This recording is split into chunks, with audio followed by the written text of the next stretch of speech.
kabisa adui amefika mahali ameyaondoa, Yesu anaweza kurejesha tena. Anaweza kurejesha afya, anaweza kurejesha mtaji. Nikwambia hata wewe unadaiwa hela ya kodi, nikwambie sasa. Hata Petro alikuwa anadaiwa hela ya kodi. Akajibana kwa Yesu. Alipojibana kwa Yesu, wakati neno la Petro alijua kabisa, nikiwa na Yesu sitalipa nini? Nisikize vizuri. Nikiwa na Yesu sitalipa nini?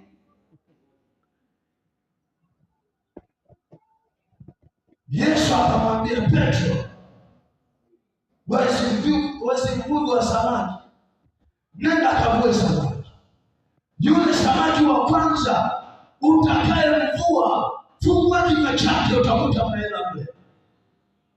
Kwa sababu Yesu amesema, akaondoka, akaenda, akachukua ndoana, akaanza kuvua. Alipovua tu samaki wa kwanza, kwa sababu ya neno la Yesu, akafungua kinywa cha yule samaki, akakuta hela.